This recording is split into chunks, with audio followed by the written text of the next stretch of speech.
Wabarakatuh.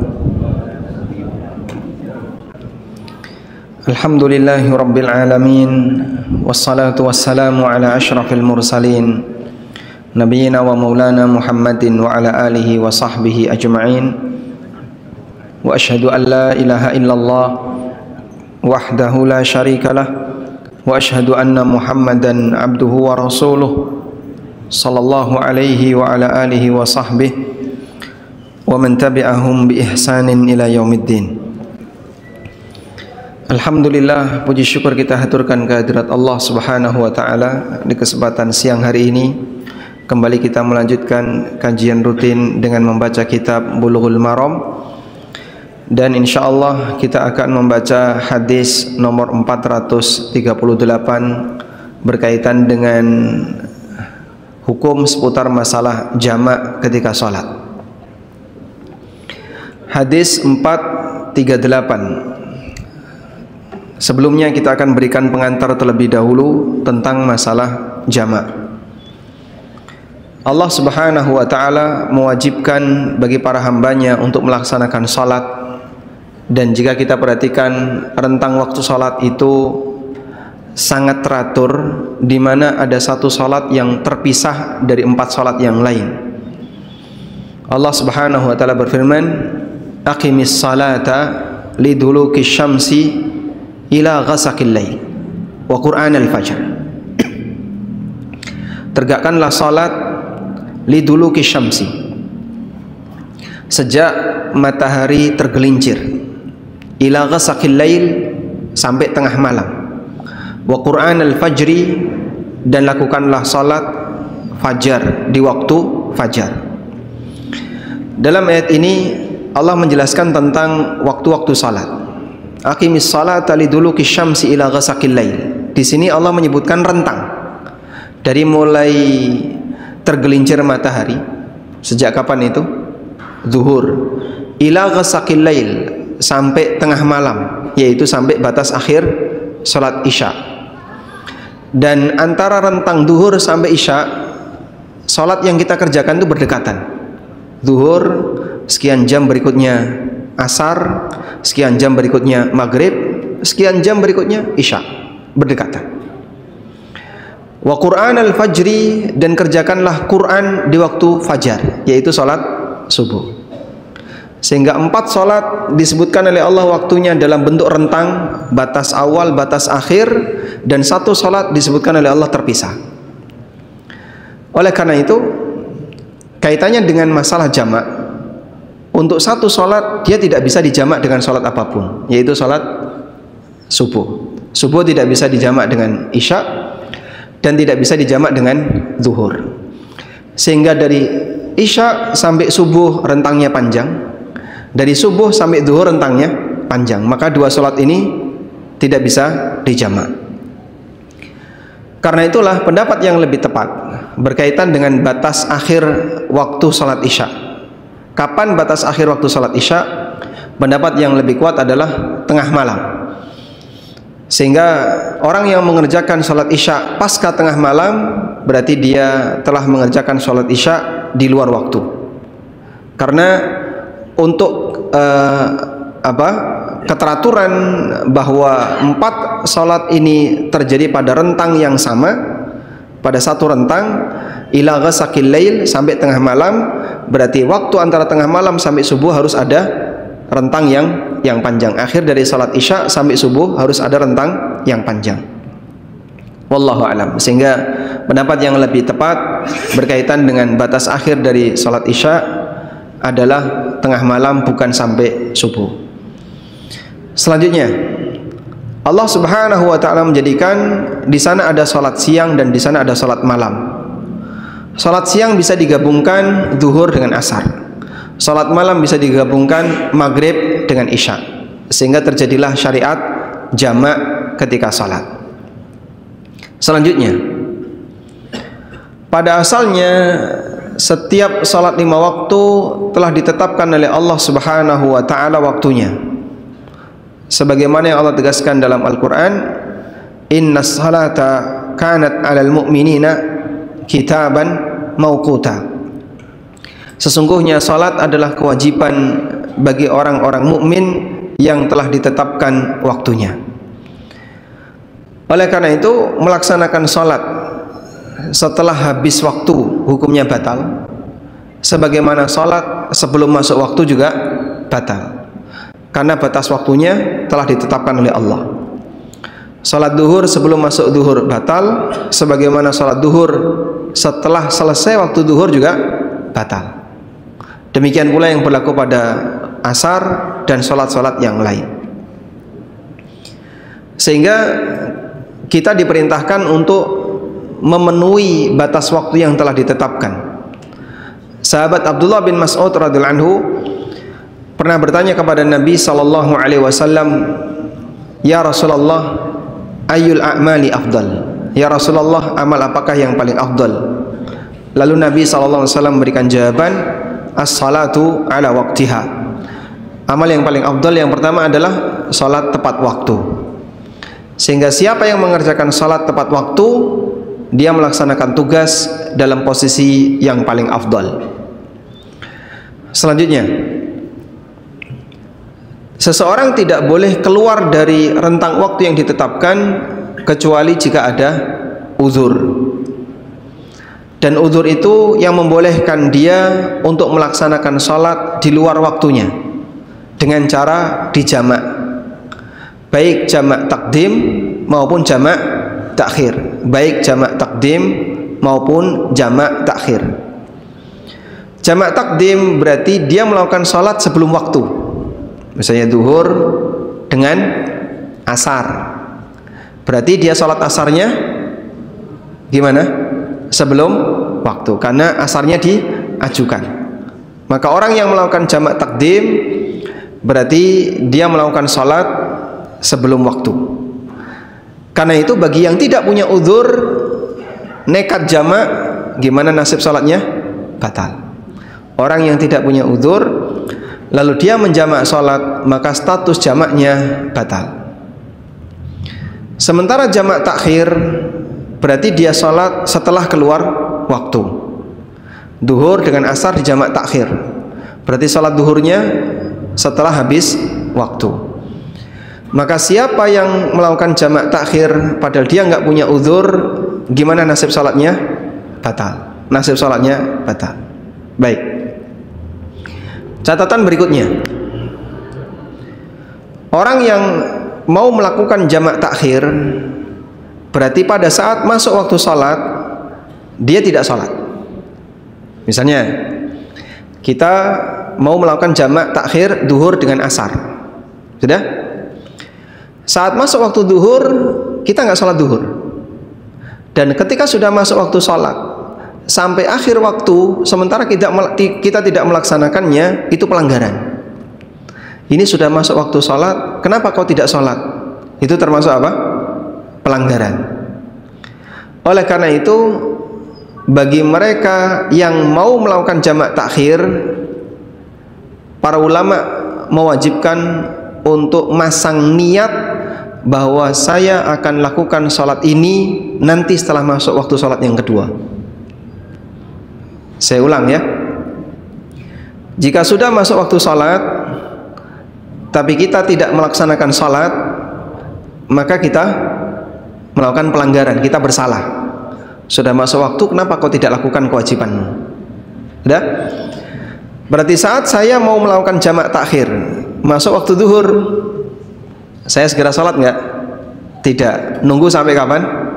Masuk asar. Loh, ini sudah masuk waktu duhur sudah mau habis, kenapa kamu nggak sholat? Karena saya mau jamak takhir. Paham? Baik. Oleh karena itu bagi mereka yang mau jamak takhir, dia wajib pasang niat untuk melakukan jamak salat duhur ini di waktu asar, agar tidak tertuduh sebagai orang yang meninggalkan salat. Paham ya? Kenapa harus seperti itu? Agar tidak tertuduh sebagai orang yang meninggalkan salat.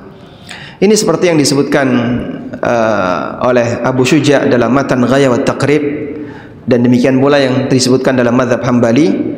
Bagi mereka yang mau jamak takhir, dia wajib pasang niat bahwa sholat yang sekarang saya sedang berada di waktunya akan saya tunda di waktu yang kedua dengan jamak takhir.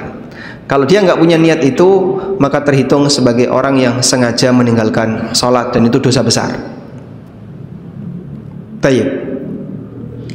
Catatan berikutnya, jamak itu sebenarnya hakikatnya apa?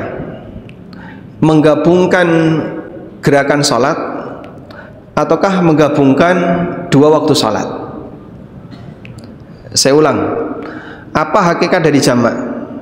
Apakah jam'ul kaifiyah, jam'u kaifiyatis salah, ataukah jam'u waqtis salah? Bagi mereka yang mengatakan bahwa jamak itu adalah jam'u kaifiyatis salah, menggabungkan gerakan salat, maka jamak tidak boleh diselai dengan gerakan apapun kecuali yang sifatnya ringan.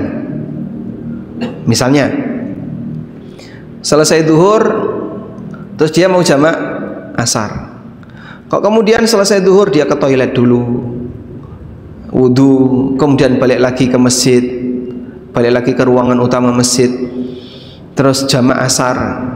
Menurut yang mengatakan bahwasanya jamak adalah jam'ul kaifiyah, menggabungkan dua tata cara dan gerakan salat, praktek ini nggak boleh. Kesempatan kamu untuk jamak sudah batal karena antara duhur dengan asar kau terpisah dengan gerakan yang banyak. Bahkan kau ke toilet, ngantri dulu, terus wudu, baru kemudian masuk ke ruangan utama, lalu mau salat asar. Ini terlalu jauh waktunya, kau tidak bisa jamak. Kemudian pendapat yang kedua, hakikat dari jamak adalah jam'ul waqti, jam'u waqtis salat, menggabungkan dua waktu salat. Sehingga yang terjadi pada jamak adalah waktu duhur digabung dengan waktu asar, contohnya. Maka kalaupun terjadi rentang tertentu, namun tidak sampai menyebabkan orang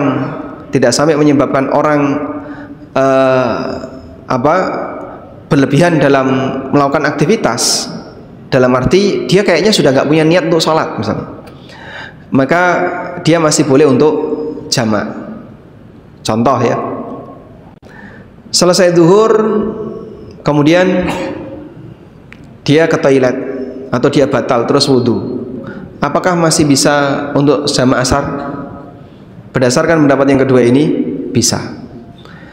Tapi kalau dia melakukan aktivitas di mana orang akan menilai bahwa dengan aktivitas ini dia sudah tidak lagi untuk sholat, tidak lagi punya keinginan untuk sholat, maka dia sudah tidak punya kesempatan untuk jamak. Contoh, selesai sholat duhur dia kuliah sampai jam 2, terus balik ke masjid jamak dengan asar, bisa? Tidak. Kenapa? Begitu dia kuliah berarti dia sudah tidak ada keinginan untuk sholat. Sementara kalau masih gabung, misalnya saya batal, saya ke toilet, masih gabung nggak? Masih, niatnya belum putus, dia masih punya keinginan untuk segera sholat asar. Nah seperti ini masih bisa untuk menjamak. Bisa dipahami insya Allah? Baik. Catatan berikutnya, ada berapa catatan Pak? 3, baru 3. Apakah jamak itu disyaratkan harus punya niat di awal, terutama untuk jamak takdim? Kalau jamak takhir pasti ya, sehingga orang yang belum sholat duhur misalnya dan dia punya niat akan melakukan jamak di waktu asar, maka bisa dipastikan dia punya niat jamak takhir, sehingga saat dia sholat di waktu asar, dia sholat duhur kemudian asar. Apakah orang yang mau melakukan jamak takdim dia harus sudah punya niat di awal sebelum melakukan sholat yang pertama?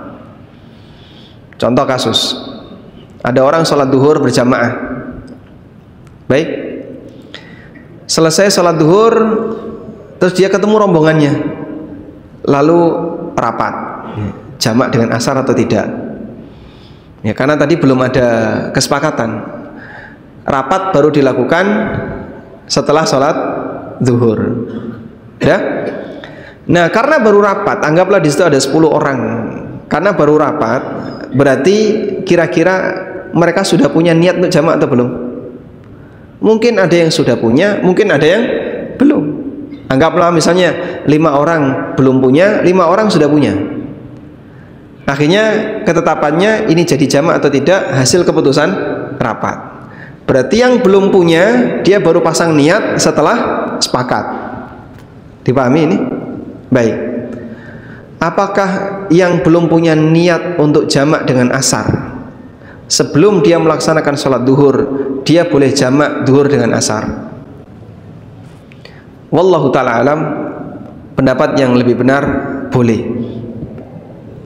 Karena jamak itu tadi ya, menggabungkan 2 waktu sholat, dan tidak disyaratkan dalam kejadian menggabungkan itu diiringi dengan niat bahwa sholat pertama dengan sholat yang kedua harus digabungkan.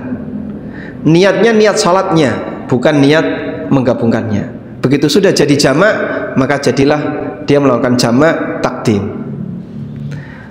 Dan dalil tentang ini cukup banyak. Misalnya para sahabat ketika sholat bermakmum di belakang Nabi SAW, mereka hanya ngikut. Mereka hanya ngikut. Nabi SAW sholat duhur, kemudian beliau jamak dengan asar, sahabat hanya ngikut.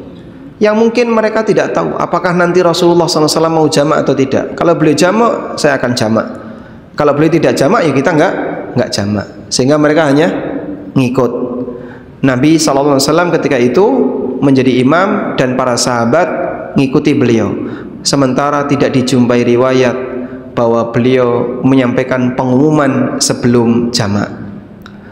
Wahai ya ayuhan nas, wahai seluruh masyarakat, nanti saya akan jamak, maka ikutilah aku. Beliau tidak menyampaikan demikian. Andaikan itu ada, tentu sahabat akan menyampaikan. Wallahu alam. Selanjutnya, catatan berikutnya. Dalam jamak dilakukan sesuai dengan urutan salat. Dalam jamak dilakukan sesuai dengan urutan salat. Maka dalam jamak takhir duhur dengan asar, salat mana duluan yang dikerjakan?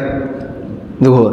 Baru kemudian salat asar. Maghrib dengan isya mana duluan? Maghrib. Baru kemudian isya. Sehingga dikerjakan sesuai dengan urutan. Dalil akan hal ini adalah kondisi yang dialami oleh Nabi SAW dan para sahabat pada saat peristiwa perang Ahzab. Pada waktu perang Khandaq, kaum muslimin mereka siaga dan berjaga di titik-titik perbatasan parit yang disebut dengan al-utum. Al-utum artinya tembok ya, yang pendek, dan dia menjadi tameng ketika orang itu perang. Dia siaga di balik tembok, namanya al-utum. Mereka berjaga seperti itu sampai akhirnya waktu duhur lewat, waktu asar lewat, hingga mendekati maghrib mereka baru bisa melaksanakan sholat. Dan ketika itu musim dingin, karena peristiwa Khandaq itu terjadi di musim dingin. Musim dingin berarti siangnya lebih pendek daripada malam. Nabi SAW melaksanakan sholat duhur, asar, maghrib dan isya di satu waktu yang sama. Beliau ketika itu sudah mendekati tenggelam matahari, tapi beliau belum sholat ya. Sampai Umar bin Khattab radhiyallahu anhu emosi, marah-marah, dan Nabi SAW juga menyampaikan, aku juga belum sholat. Akhirnya sebagai peraturan perang di masa silam, kalau maghrib perang berhenti, malam perang berhenti. Begitu sudah masuk waktu malam, barulah masing-masing kembali ke posnya sendiri-sendiri. Di saat itulah Nabi SAW dan para sahabat baru bisa melaksanakan sholat. Maka beliau sholat duhur, asar, maghrib, isya berurutan di satu waktu yang sama. Dan para ulama mengatakan ketika itu belum ada syariat tentang sholat khauf, belum ada syariat tentang sholat perang, sehingga Nabi SAW tidak melakukan sholat khauf. Sholat khauf itu baru ada belakangan. Taib. Dalam kejadian inilah kita bisa memahami bahwa bagian dari aturan dalam jamak itu dikerjakan sesuai dengan urutan sholat. Maka jamak takhir, maghrib dulu baru isya, duhur dulu baru asar, dan demikian seterusnya. Selanjutnya, kita sudah pernah belajar tentang qashar, dan sekarang kita belajar tentang jamak. Dan jamak dengan qashar ini dua hal yang berbeda. Jamak sendiri, qashar sendiri. Meskipun terkadang digabung, jamak sekaligus qashar. Mungkin nggak Pak jamak saja tanpa qashar? Mungkin. Mungkinkah qashar saja tanpa jamak? Mungkin. Sehingga dua-duanya memungkinkan. Sudah? Apa contohnya jamak saja tanpa qashar? Hadis Ibnu Abbas radhiyallahu anhu. Beliau pernah menceritakan, jama'an nabiyyu sallallahu alaihi wasallam baina adh-dhuhri wal asri wal maghribi wal isya bil madinati min ghairi matarin wala khaufin. Nabi sallallahu alaihi wasallam pernah sholat jamak di kota Madinah antara duhur dengan asar, maghrib dengan isya di kota Madinah, ya, bukan karena hujan dan bukan karena situasi perang. Lalu Ibnu Abbas ditanya, kenapa Nabi SAW jamak? Kata Ibnu Abbas, li'alla yuharrija ummatahu, beliau tidak ingin memberatkan umatnya. Baik, sehingga yang dilakukan oleh Rasulullah SAW ketika itu menjamak salat duhur dengan asar di Madinah, artinya dalam posisi tidak safar. Maka beliau jamak saja tanpa qashar, karena orang yang sholat dalam posisi mukim itu tidak qashar. Ada juga yang qashar saja tapi tidak jamak, seperti praktek Nabi SAW ketika di Mina. Di Mina sunnahnya adalah sholat tepat waktu tapi qashar. Duhur 2 rakaat, sudah duhur saja. Nanti asar sholat tepat waktu 2 rakaat. Nanti maghrib 3 rakaat, isya tepat waktu 2 rakaat. Di qashar tapi tidak jamak. Itu sunnah di Mina. Ketika orang berada di Mina itu qashar saja tapi tidak jamak. Sehingga di sini kita mendapatkan pelajaran bahwa jamak dengan qashar itu dua hal yang berbeda. Ada jamak saja tanpa qashar, ada qashar saja tanpa jamak. Baik. Lalu apa latar belakangnya jamak dengan apa latar belakangnya qashar? Kemarin sudah kita bahas bahwa qashar itu disyariatkan karena orangnya safar, sehingga siapa yang safar dia qashar. Maka safar sama dengan qashar. Karena itu bagi siapa yang tidak safar nggak boleh qashar. Sakit Pak, nggak boleh qashar, kecuali kalau dia dirawat di luar kota, baru dia bisa qashar. Karena udzur qashar itu hanya satu, yaitu safar. Yang kedua, jamak. Udzur jamak lebih longgar daripada qashar. Jamak itu bisa karena safar, bisa karena sakit, bisa karena hujan, bahkan bisa karena situasi tertentu yang dia dalam posisi sehat walafiat.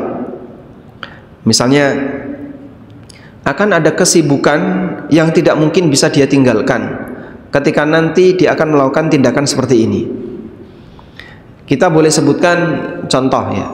Kalau andai kan seorang dokter mau melakukan tindakan operasi, butuh waktu nabrak sholat, misal, ya, operasi dimulai sebelum maghrib jam 5 dan akan berakhir kurang lebih jam 8 malam misalnya, atau bahkan sampai jam 9 malam.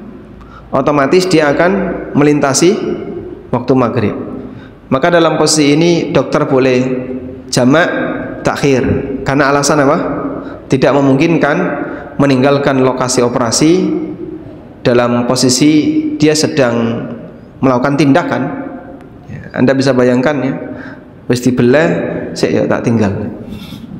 Wis dibelah, tak tinggal sik, aku tak sholat.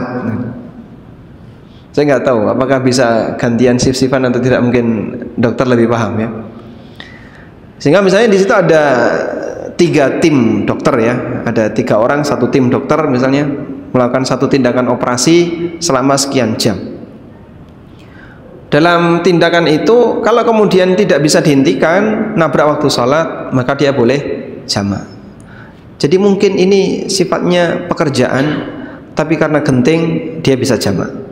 Nggak ada hujan, orangnya sehat walafiat, bukan sakit, dalam posisi dia punya kesibukan tertentu yang tidak mungkin untuk ditinggalkan. Baik, karena itulah para ulama mengatakan jam'us sholati sunnatun aridah. Jamak sholat itu karena ada kejadian insidental. Sunnah aridah, jamak sholat dilakukan karena ada kejadian insidental. Karena itu dilakukan dengan sebab tertentu. Wallahu a'lam. Baik, itu beberapa pengantar yang perlu diperhatikan berkaitan dengan masalah jamak. Ada berapa catatan, Pak? Coba kita ulang ya. Pertama apa? Pertama tentang penjelasan dalam Al-Quran mengenai waktu sholat. Waktu sholat yang 5, 4 ini Allah jelaskan dalam bentuk rentang, dan 1 disebutkan secara terpisah. Aqimis salata liduluki syamsi ila ghasaqil lail wa Qur'an al-fajr. Tegakkanlah salat dari sejak matahari tergelincir sampai tengah malam. Ini menjelaskan tentang rentang awal, rentang akhir untuk waktu salat, dari mulai zuhur sampai akhir dari salat isya yaitu tengah malam. Sedangkan salat subuh terpisah, wa Qur'an al-fajr, dan kerjakanlah Quran di waktu fajar. Salat subuh disebut dengan Qur'anul fajr karena dianjurkan ketika salat subuh memperpanjang bacaan Al-Quran, sehingga salat subuh yang sesuai sunnah, bacaan yang dibaca ketika salat adalah surat-surat yang panjang. Oleh karena itu, catatan berikutnya yang kedua, sebagai konsekuensinya satu sholat ini tidak bisa dijamak dengan sholat apapun. Subuh tidak bisa dijamak dengan isya, tidak bisa dijamak dengan zuhur. Sehingga yang bisa dijamak adalah yang ada di rentang ini, yang siang dan yang malam, zuhur asar dan maghrib isya. Selanjutnya catatan yang ketiga, bahwa jamak itu sifatnya apa tadi? Menggabungkan waktu, bukan menggabungkan kaifiyah. Maka meskipun ada rentang tidak masalah. Yang penting dia tidak melakukan aktivitas yang menunjukkan dia sudah memutus kegiatan sholat. Catatan yang keempat, bahwa jamak itu dikerjakan sesuai urutan. Bagi mereka yang jamak takhir, zuhur, asar, jamak takhir di waktu asar, jamak takhir di waktu isya, maghrib, isya. Catatan yang kelima, bahwa dalam jamak takhir atau jamak takdim tidak disyaratkan harus punya niat. Karena itu kalau ada kasus sholat maghrib, di tengah sholat hujan deras, berarti sebelum sholat maghrib apakah sudah punya niat jamak? Sudah punya niat jamak belum? Belum. Kenapa? Belum hujan. Di tengah sholat maghrib rakaat yang ketiga hujan terus sekali. Selesai maghrib hujan belum reda. Boleh jamak nggak? Boleh jamak nggak? Boleh? Boleh. Tapi kan dia nggak punya niat, Pak. Tadi sebelum maghrib dia punya niat jamak isya nggak? Tidak. Kenapa? Belum turun hujan. Kalau gambling boleh nggak, Pak? Misalnya udah lihat mendung, gelap, ini kayaknya kok peluang besar hujan ya. Udahlah, wahai jamaah, niatkan jamak isya misalnya. Barangkali nanti kalau jadi turun hujan, alhamdulillah kita sekalian jamak isya. Boleh kayak gitu? Nggak boleh. Kok bisa gambling kayak gini ya? Baik. Sehingga yang bisa dia lakukan adalah begitu selesai maghrib kok hujan belum reda dan itu bisa membasahi badan, kalau orang keluar dari masjid maka dia boleh jamak dengan isya. Selanjutnya jamak itu sifatnya sunnatun aridah. Artinya dia dikerjakan karena ada sebab, dan sebab ini merupakan uzurnya, maka orang yang melakukan sholat jamak tanpa uzur batal sholat yang tidak pada waktunya. Termasuk juga tadi catatan yang terlewat, hukum asal sholat dikerjakan pada waktunya.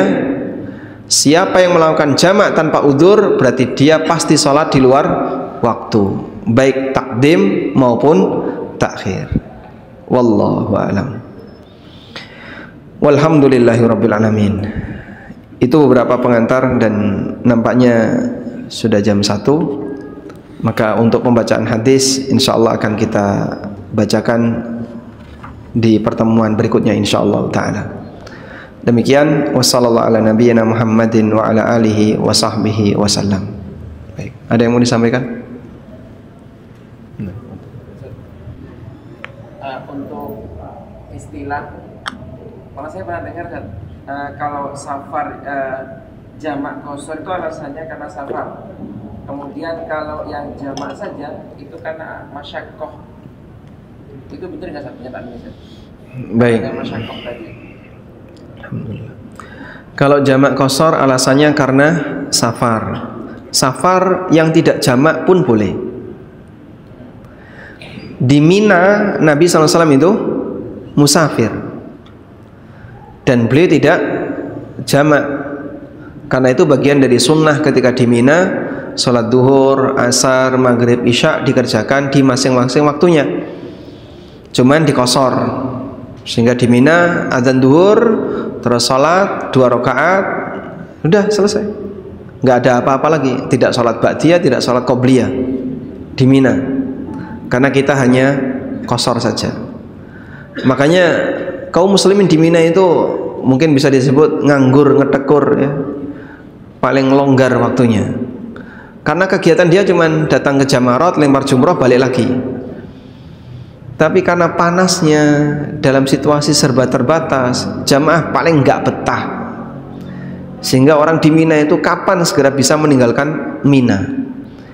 Makanya dengan adanya nafar awal, begitu masuk tanggal 12, oh masya Allah, kukutan kabeh, bersih itu, terutama tenda-tenda yang reguler.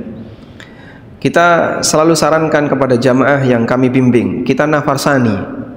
Karena nafar awal mereka sudah bersih, setelah itu Mina kau kuasai, sudah sepi, kasur-kasur nganggur, bantal-bantal, makanan berlimpah, sudah toilet mau didiamin sejam bisa, karena sudah sepi yang nafar sani. Makanya nggak usah khawatir yang nafar sani. Anda kalaupun di tanggal 10, 11, 12 itu penuh orang, nanti di tanggal 12 Anda bisa istirahat maksimal. Sehingga orang di Mina biasanya nggak betah karena yaitu panas, nganggur, makanya mereka pengen segera ke hotel. Tapi di sini ketika di Mina jamaah cukup salat apa? Qashar tanpa jamak, walaupun dia safar. Terus kenapa kok tidak jamak? Karena longgar waktunya. Orang bisa menguasai semua waktu sholat. Dia bisa nyantai, selesai duhur dia nyantai, selesai asar dia nyantai. Makanya tidak jamak. Kemudian ketika di Arafah, jamak takhir atau takdim?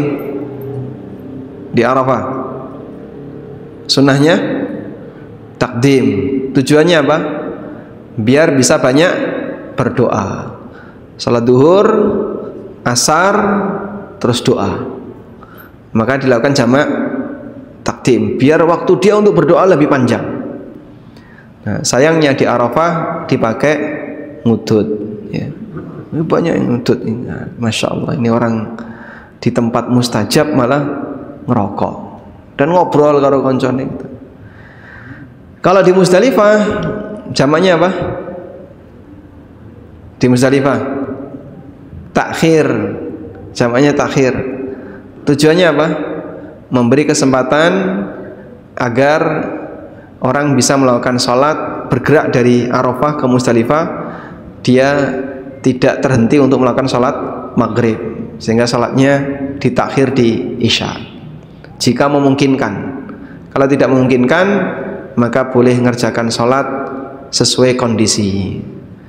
Seperti kemarin, pergerakan dari Arafah menuju Muzdalifah itu adalah suasana paling kredit sepanjang masa, sehingga jamaah yang kami bimbing ada yang mengusulkan kita takhir sesuai sunnah, baik, tapi nggak ada yang bisa memastikan bis ini akan sampai di sana sebelum subuh, dan itu berbahaya. Akhirnya kita minta, dah kita takdim semuanya, masuk maghrib, isya, berangkat. Dan qadarullah sampai di Muzdalifah setelah subuh. Kalau tadi tidak takdim, mungkin tidak dapat salat maghrib dan isya, karena di atas bis terus. Bisnya bergerak tapi lambat sekali, lebih cepat orang jalan daripada gerakan bis. Wallahu a'lam.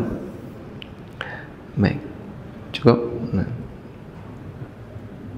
Kalau kita lagi safar, kita harus sholat di masjid jamaah atau harus di masjid atau tidak?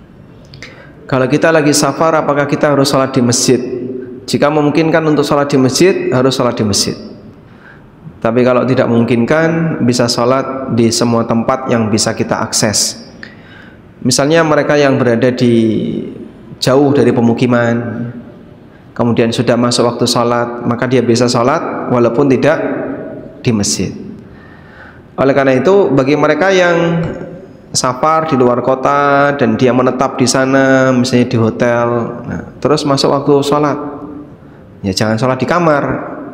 Ada masjid Pak sebelah hotel, kamu datang ke masjid, jangan sholat di kamar. Karena lelaki seharusnya sholat jamaah di mana? Di masjid, walaupun dia musafir. Wallahu a'lam. Nah, kalau sholat di masjid, kok dia bermakmum di belakang mukim, maka sholatnya tidak boleh qashar. Kalau mau jamak boleh nggak Pak? Silahkan. Dia boleh jamak dengan alasan safar atau karena masyaqqah, karena dia harus bolak-balik terlalu jauh, misalnya ke masjid tanpa kendaraan. Baik, demikian, semoga bermanfaat. Wassallallahu ala nabiyyina Muhammadin wa ala alihi wa sahbihi wasallam. Wa akhiru da'wana alhamdulillahi rabbil alamin. Wassalamualaikum warahmatullahi wabarakatuh.